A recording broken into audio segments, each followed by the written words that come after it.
Hello everyone, this is Gary Meir, your instructor. This short video will discuss our next chapter in our payroll course, which is Payroll Chapter 5. And it basically covers our unemployment compensation reporting that is required of all employers. There are both FUTA taxes, or federal unemployment taxes, as well as SUTA, state unemployment taxes.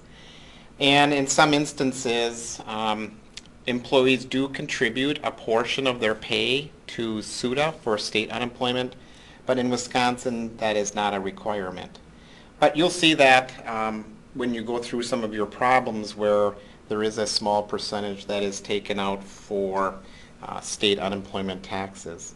The federal taxes is exclusively an employer tax only. So I wanted to point out first here that I have a small pre-test of true and false questions that you, just to prepare yourself for the exam, for those true-false questions on the exam. And I also wanted to mention here that you should review pages 3 and 4 on Chapter 5, which show the excluded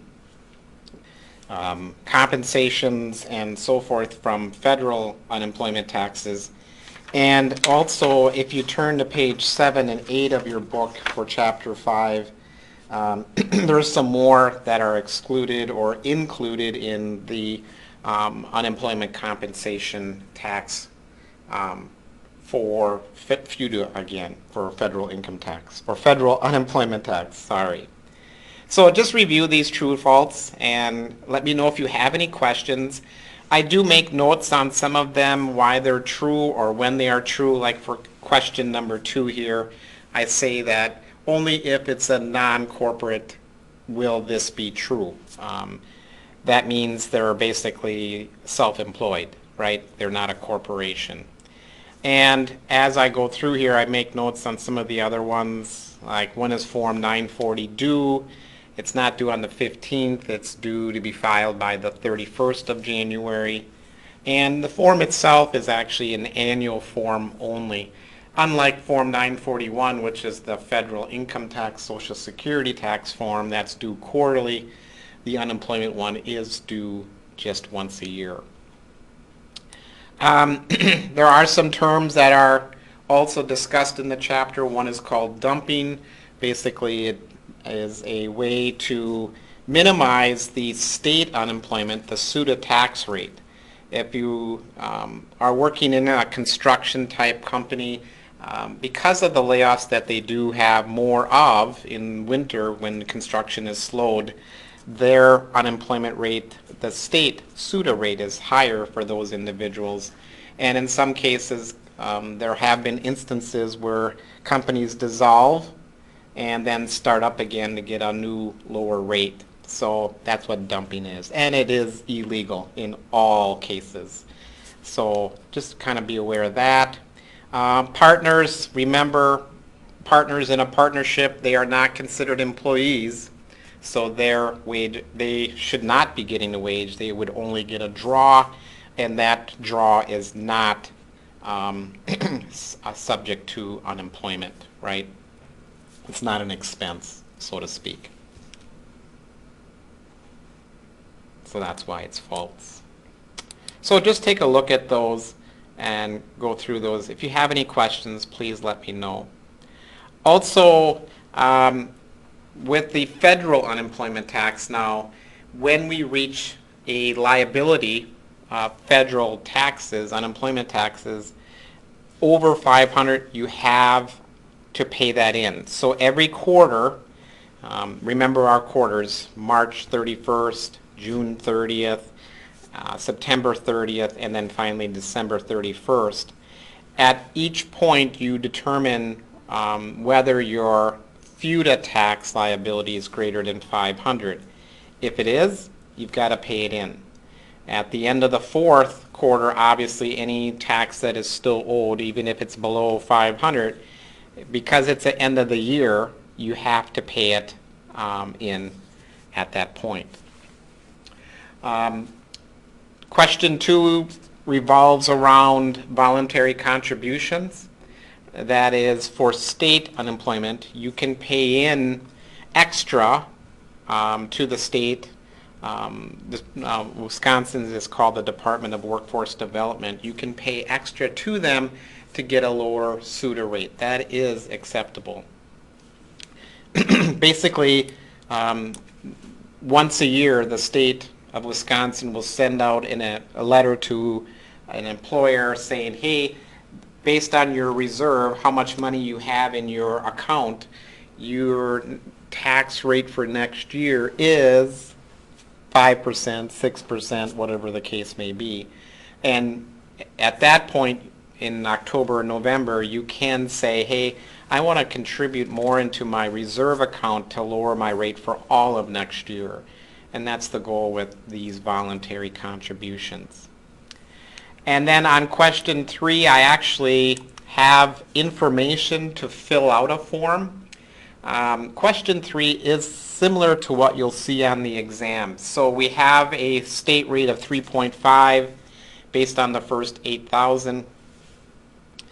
The state taxable wage is $12,500. But then I also show in letter A the total pay for the year, which includes an employer contribution of $5,000.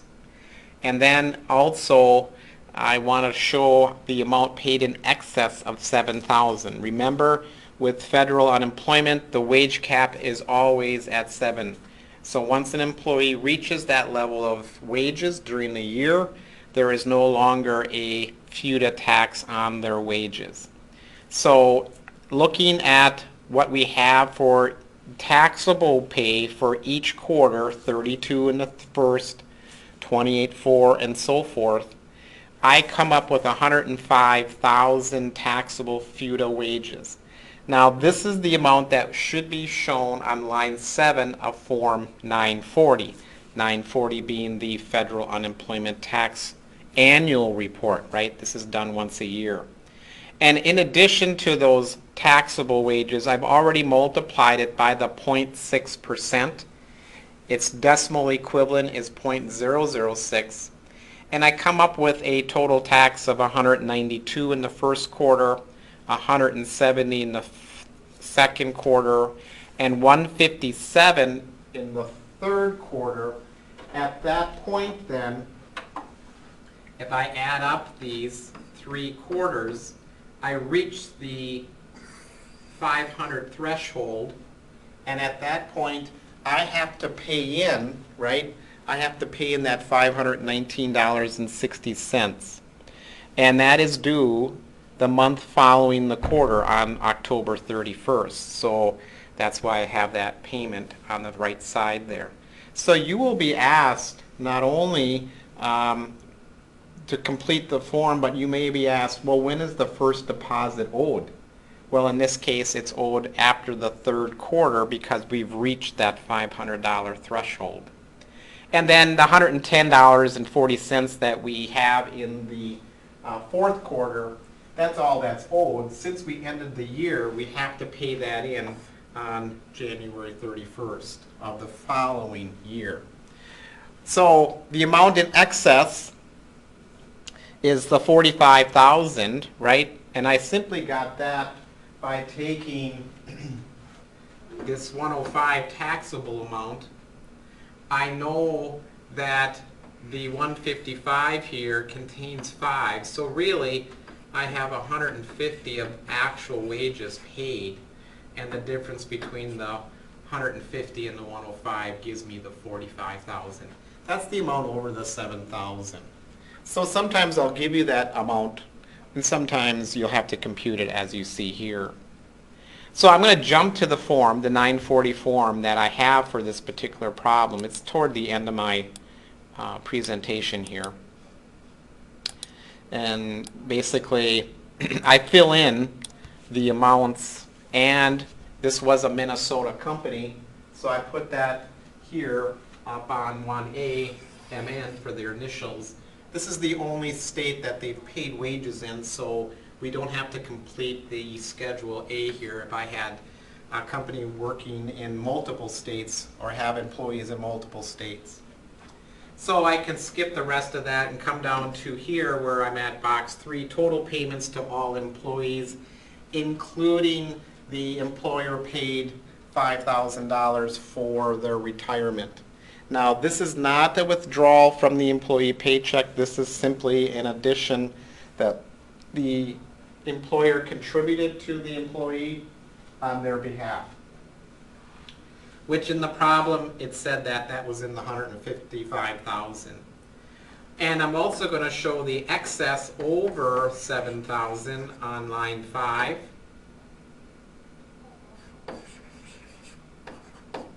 And the sum of those two obviously is the 50,000. Use the lines here to help you fill out the form. Kind of guides you through each line step by step. I subtract, right, the 50 from the 155 to get 105. And remember, that was the goal here. What were my taxable wages? And I just simply added up the 4 quarters, came up to 105. I multiply by the 0.6%, right? Remember, with FUTA tax, it's really 6%. But because we're paying in a state SUTA rate, or SUTA tax, we get that 0.6% left for FUTA purposes. So $630 total for the particular year is what I had to pay in for FUTA tax. Now, this is probably the smallest employer tax because of the small rate. Remember, this is to administration of the unemployment system. So this tax is simply to pay for those people at the Department of Workforce Development, their wages, to provide support. Let's say like we had a recession in 2008 and the states ran out of money. Basically, they didn't have enough money to pay unemployment benefits. So they had to borrow from the Fed in order to pay the unemployment benefits. So that's the role of this tax, is just for administration purposes. Now, there are penalties if the state unemployment tax wasn't paid on time. There's also, if you have here, a credit reduction occurs when a state is borrowing from the Fed, and therefore they have to pay like a penalty. So that is also another additional tax that is added. We'll talk about that when we get to problem 16 here. But in reality, the 630 is what this particular company has to pay. On page 2 then, I show the individual tax amounts per quarter. Remember, in the first quarter, we took the wage for the taxable wage for the first quarter, times that by 0.6%, and we got $192. Here again, I address the cap of $500. Once we reach that $500 level, we have to pay it in. And then on the last quarter, obviously, we have to pay it in because it's the end of the year.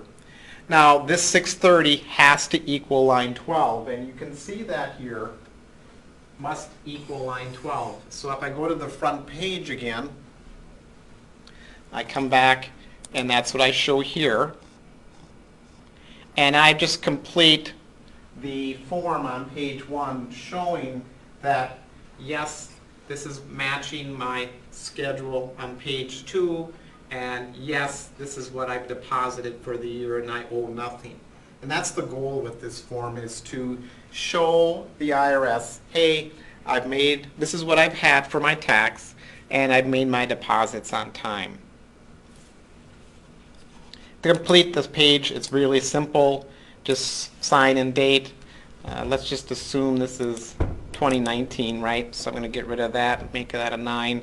And again, it just shows that it was due January 31st.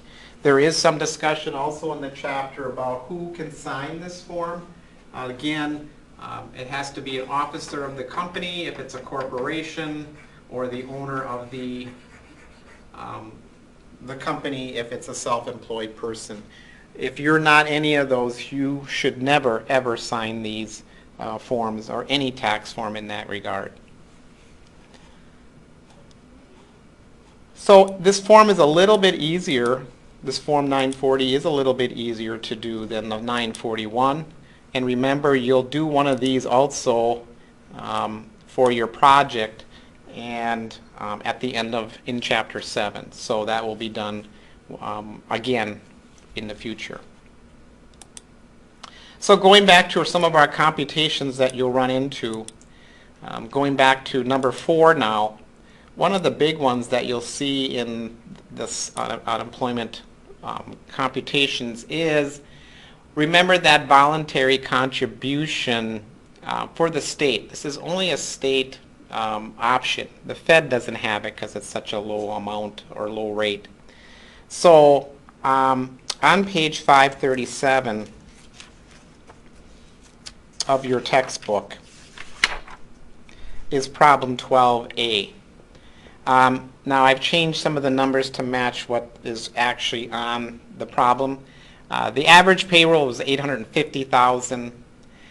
Contributions less benefits paid is $17,440. Well, this is the company's reserve balance.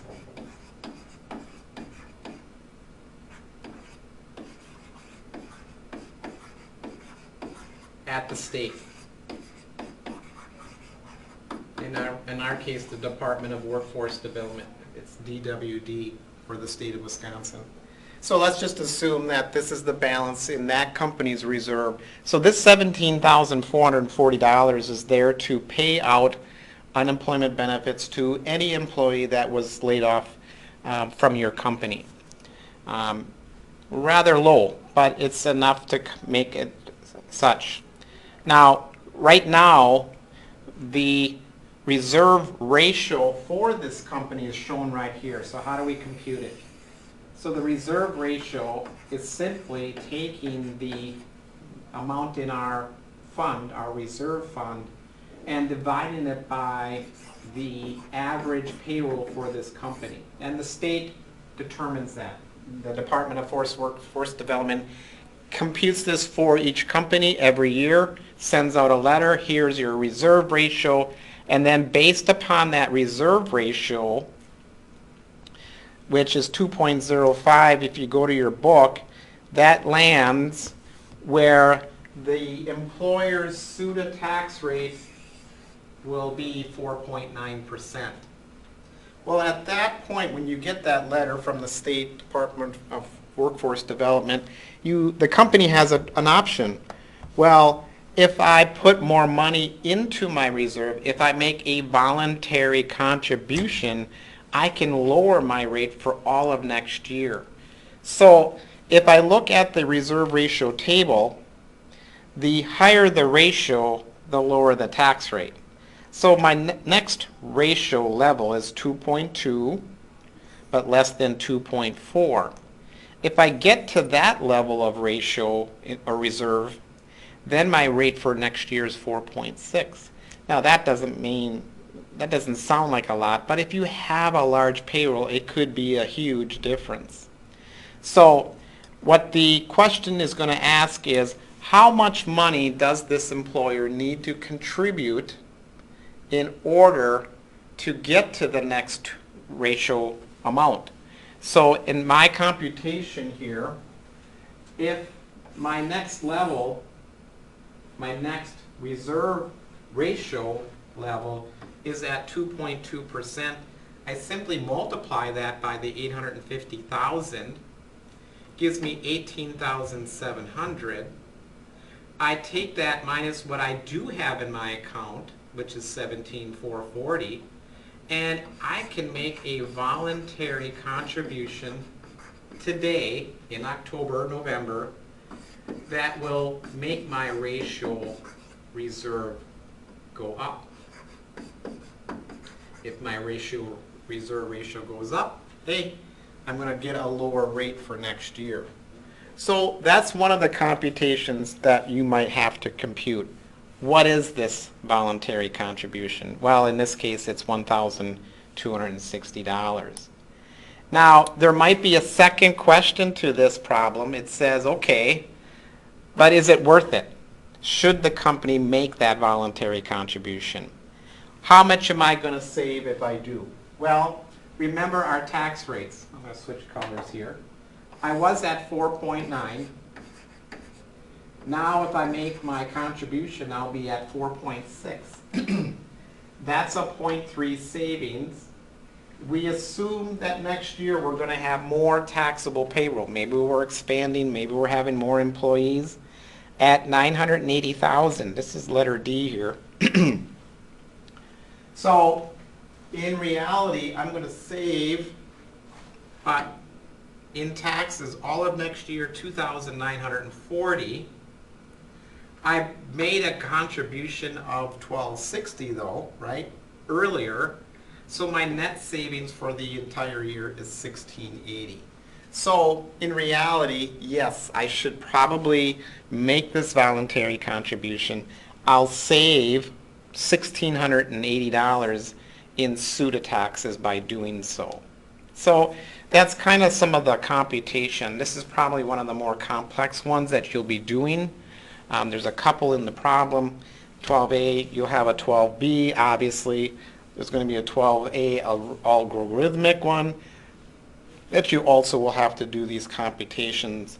Hopefully with that, you should be very comfortable with this, with these formulas.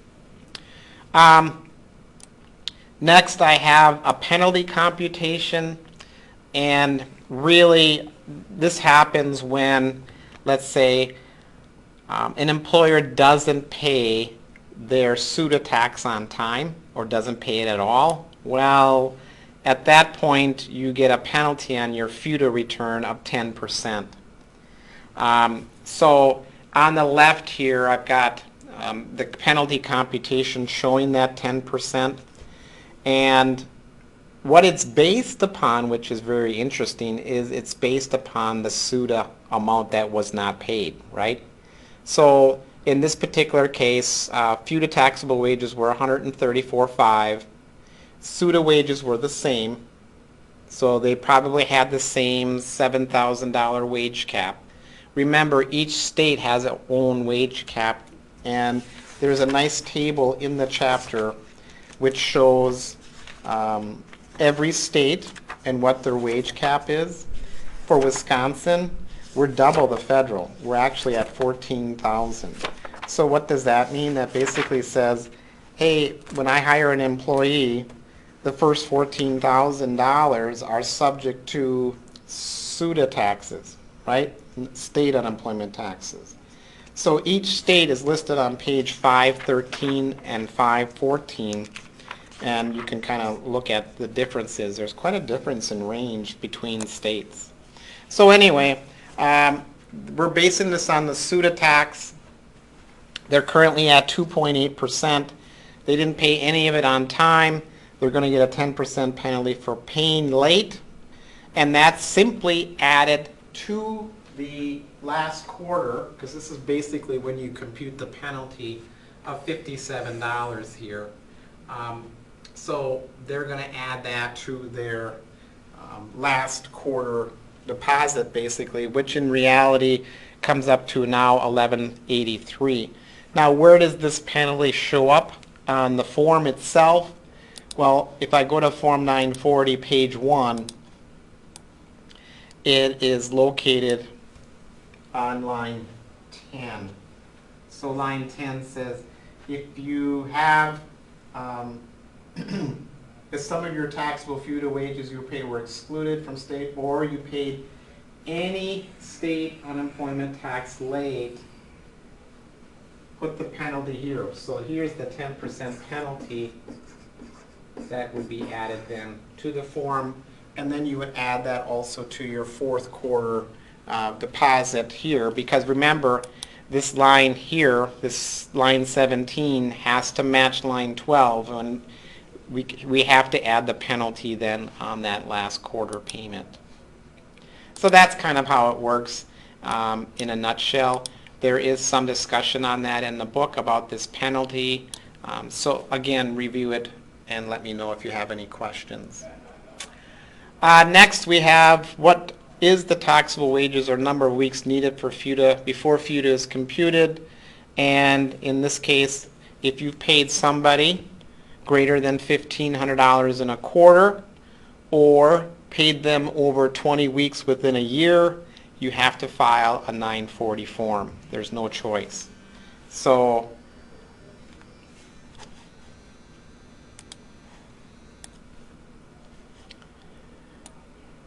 all right, for problem 7 then, it's Michael Dawson worked for a company for 6 months this year, earned $11,200. The other 6 months he worked $6,900 working for McBride. Now these are two separate companies. So in this particular case, there is no reciprocal agreement because it's two separate companies. And with a reciprocal agreement, it's got to be with one company that has maybe transferred somebody from Wisconsin and moved them to Illinois to do work for them in Illinois. That's where we can share our wage caps. But in this case, not shareable because they're at two different companies. So for Dawson, they would pay, obviously, the $7,000 is the wage cap. Even though they were paid $11,200, we only pay up to $7,000, and $42 would be the FUTA tax here. And the same would be true of McBride. There, he only worked to $6,900 worth of wages, and that tax then for that company, for this particular employee, would be $4,140. Now the scenario changes for John here, where he is working for the same company. Now the reciprocal agreement between states comes into play. He can use the wages from the first state towards the wage cap in the second state. So in state A, his first state, there he only worked $6,800 worth of wages. The SUTA is on that state's wages, or a rate which is 4.2%, sorry. And then for state B, there, because the wage cap for state B is $7,000, of the total $16,500 that was paid in state B, there's only $200 that they have to pay at their particular rate. So for SUTA purposes, this reciprocal agreement really does help. For FUTA, doesn't matter. It's all at $7,000. That's the cap. Whether he's working in A or B, they've reached it. So the employer would only record the first $7,000 toward the FUTA taxes. So there are, again, quite a few problems on that in that regard. Question 9, Aaron here earned $24,500 for the year under Marcus, and the SUTA is based on the first $9,900 of earnings. So again, that's the wage cap. So for FUTA tax purposes, this company would only pay $42 for Norman, and then for SUTA, since he's over the wage cap of $9,900 for state purposes, the first $9,900 of wages is subject to SUTA tax.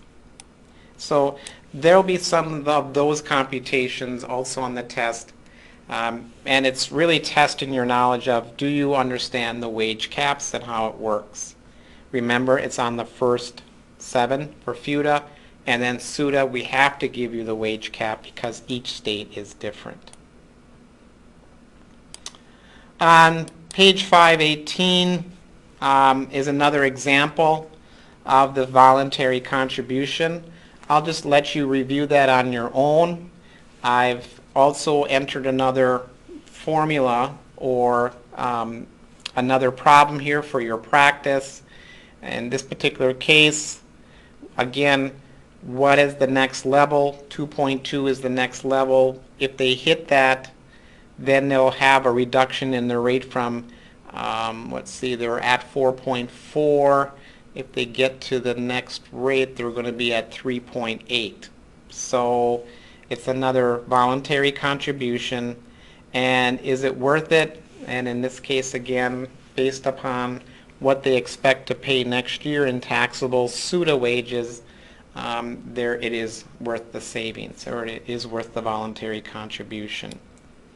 So I'm hoping this gives you kind of an overview of Chapter 5, both the FUTA taxes and the SUTA.